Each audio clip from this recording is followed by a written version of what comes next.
Assalamualaikum warahmatullahi wabarakatuh. Baiklah Bapak Ibu, kita lanjutkan lagi membahas soal-soal tentang situational judgment test untuk persiapan menghadapi tes P3K tahun 2023. Semoga dengan semakin banyaknya soal yang Bapak Ibu bahas, itu semakin memudahkan Bapak Ibu untuk menjawab soal aslinya nanti pada saat tes. Ini sudah bagian ke-42. Soal yang pertama, seorang guru harus mempunyai keterampilan untuk memahami dan memenuhi kebutuhan masyarakat, karena salah satu kompetensi seorang guru adalah kompetensi sosial. Kedudukan masyarakat dalam konteks ini adalah A. Masyarakat sebagai penyelenggara kebijakan, B. Masyarakat sebagai pengawas kinerja pemerintah, C. Masyarakat sebagai elemen negara, D. Masyarakat sebagai penerima layanan. Jadi jawabannya di sini adalah D.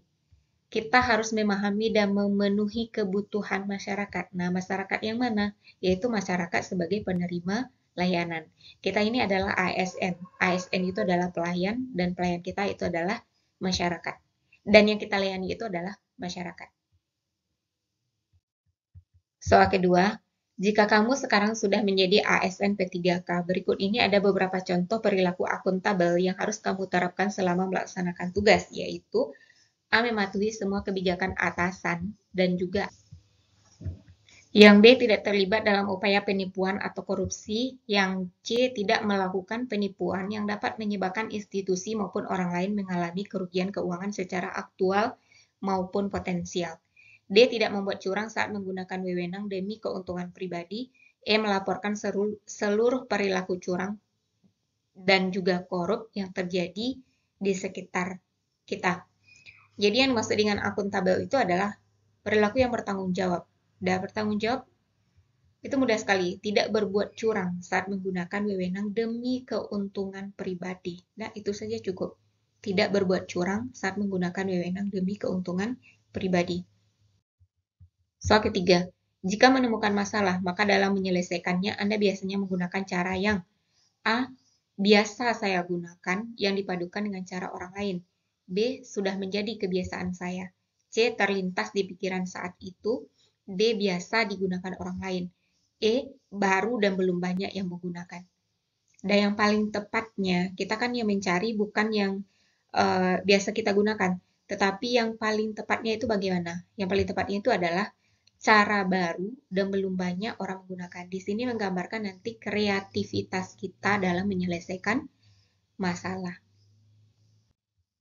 Soal keempat, saya berhasil mengatasi tantangan terutama karena saya A. Memiliki nasib baik, B. Mendapat bantuan dari teman, C. Berani mencoba hal-hal yang tidak berisiko, C. Berani mencoba segala hal yang penuh risiko, E. Tidak putus asa menghadapi kegagalan. Nah, apa yang ingin dinilai di sini yaitu seberapa jauh kerja keras kita jika mengatasi tantangan itu. Karena apa? Karena kita tidak mudah putus asa menghadapi kegagalan.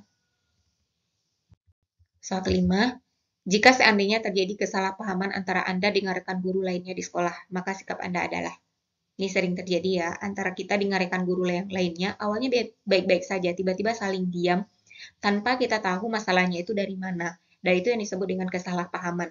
Kita tidak tahu apa salah kita pada rekan guru tersebut hingga membuat dia bersikap seperti itu. Maka sikap kita adalah A. Mengabaikannya, karena hanya masalah kecil. Nah, semakin sering diabaikan, biasanya masalahnya itu semakin berat. Kemudian jurang pemisah antara kita dengan rekan kerja itu semakin lebar.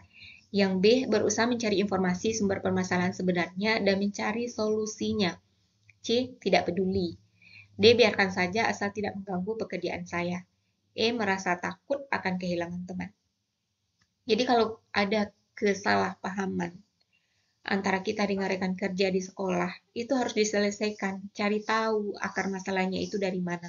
Oh, ternyata dia tersinggung karena perkataan kita yang bercanda di waktu sebelumnya. Kemudian kalau seandainya itu masalahnya, itu kita minta maaf. Atau ada kata-kata orang lain yang disampaikan rekan kerja yang lain yang membuat dia merasa tidak enak atau tersinggung atau marah kepada kita. Kita cari tahu dulu masalahnya apa, kemudian carikan solusinya. Jangan diamkan, apalagi tidak peduli. Karena yang kita temui setiap hari itu adalah rekan kerja kita di sekolah. Kalau kita sudah nyaman dengan kondisi lingkungan kerja kita, maka pekerjaan itu hasilnya akan maksimal. Tapi kalau kita bermasalah satu sama lain, pasti suasana di kantor itu menjadi tidak nyaman. Sehingga inilah yang akan menimbulkan konflik-konflik yang berdampak kepada pekerjaan kita, sehingga siswa pun akan terimbas dengan dampaknya. Jadi yang pertama itu adalah jalin hubungan yang baik dengan rekan kerja. Jadikan teman-teman rekan kerja di kantor itu sebagai bagian dari keluarga.